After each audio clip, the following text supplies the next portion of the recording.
това видео да започне, давайте един лайк, се абонирайте за канала, защото някой се е презабонирал пак. Имах 34, сега е 32. Сега какво? Ще имам 20? 20 също не е лошо, ама нали аз не искам 20, защото съм вече на 33, което това е добре.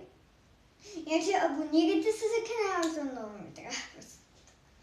Иначе днешното видео аз ще ви разказвам какво е живота ми. Просто от как съм се родила до вчера, което е много странно за мен.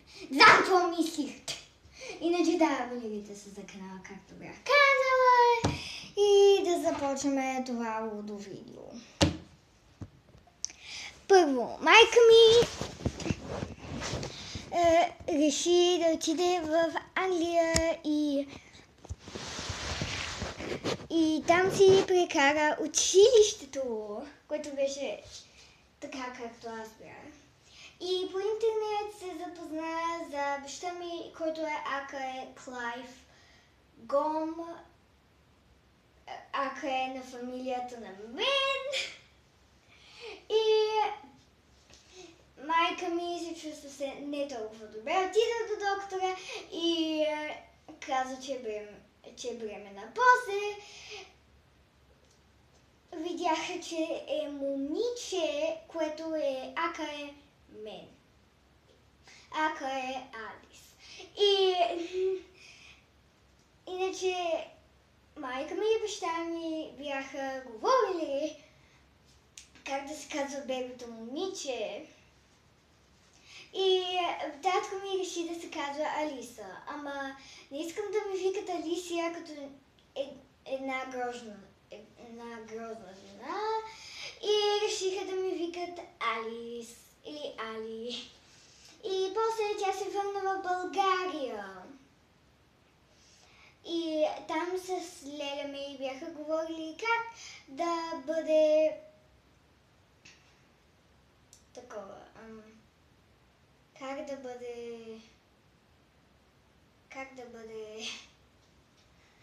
бъде малкото ми име нагалено и решиха да е Али, понеже Алис, Али.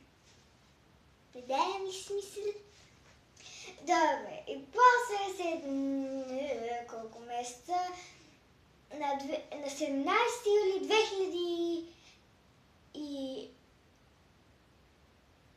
2012 година аз се родих. И после бях пораснала на 3. И бях много странна, гледах повечето YouTube и ходих на детска градина, ама много пъти бях болна.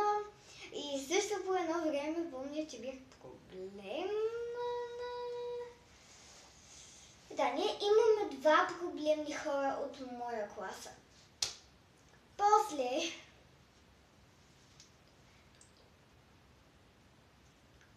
бях още в детската градина и после пораснах на 5 години. И на 5 беше тогавашно време да видим къде да се преместя, защото аз още бях в стария ми апартамент. Както виждате, че това е нов апартамент, въпреки че тук съм направила неща, защото правих един чалендж и моля, беше ужасно, когато бях на 5. Просто домашни просто всичко на тази детска градина. Кой дори му трябва детска градина? После на 6. Още бяхме решавали къде да се преместя. И тогава бяхме намерили място, което не беше толкова готово. Ака е тука, не в моята стая и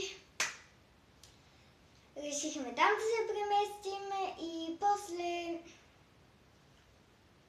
аз се преместих в Осмово Василевско училище. И там бях. После на 7 взех Монти. После се преместихме тук, защото беше много лудо.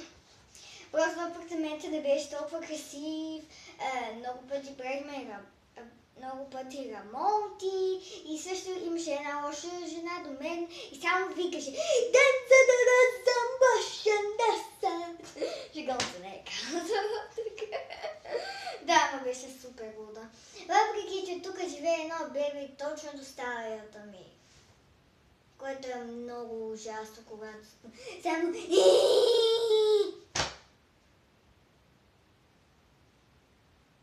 аз мога да търпя това.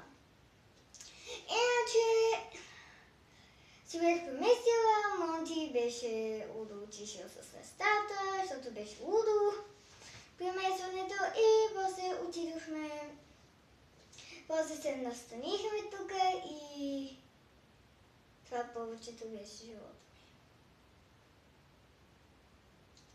И също на 8 бях... докато станах на 8:30, защото аз съм на 8:30, аз реших да си поправя стаята малко, удено. Да, трябваше да ме лова в стаята. Не го харесвам този чат, да ви кажа. Също аз по едно време трябваше да спа на пода тука. Всъщност, когато нямаше ток за един цял ден, нямаше ток, защото поправяха ток, защото имаше едно видео, където, нали, вие го помните това видео. Ако не го помните, отидете да видите. И да знаете какво до нещо стана. Просто иначе... После се бях ударила по едно много лошо нещо, което беше ето тук и просто беше най-голямото нещо на света. И не ме водиха в линейка, наистина такова нещо. Ама да, лудо беше, просто аз бях... Аз се плача така, аз се плача по друг начин. Аз никога не съм имала видео, където аз съм плачал. Ето дори аз много не се такова. Ама, макар че. Също когато бях в втори клас, имах много ужасно време в отиване и връщане в умножение и деление, защото първо дължавам ли или деля. И просто беше много ужасно за мен. И да. Плюс това, мисля, че ще направя новото ми видео, което ще е музикално, не съм много сигурна. Ама просто нямам батерия на таблета си. Само когато правя видео, тогава имам батерия на или телефон, или таблет. Аз съм в момента на таблет. Разбира се. И разбира се, че той е счупен, защото аз си го счупвам.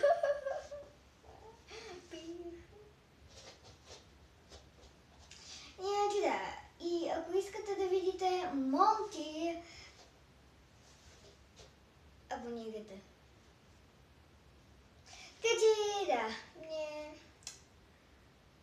после реших да видя игрите и реших да си направя канал. И понеже имах още един Леалис рисуват, който е най-тъпия канал на света, аз много не го харесвам този канал. И реших аз да си имам своя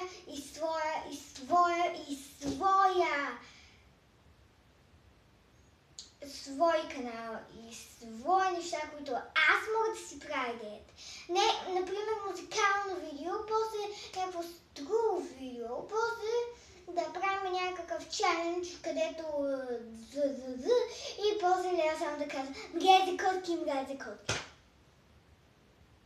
И също аз съм играл ми коментар съм получила Монти е много сладък. И също можете да го видите след това видео. И иначе да. Иначе това е целият ми живот. И да, не съм казала всички. Казах първо на 0, после на 4, бла бла бла бла бла. И макар че казах, че бях проблем за няколко дни, да това е вярно. И да се видим в Алис Гърсова. Здравей! Вижте го! О, браво, Монти!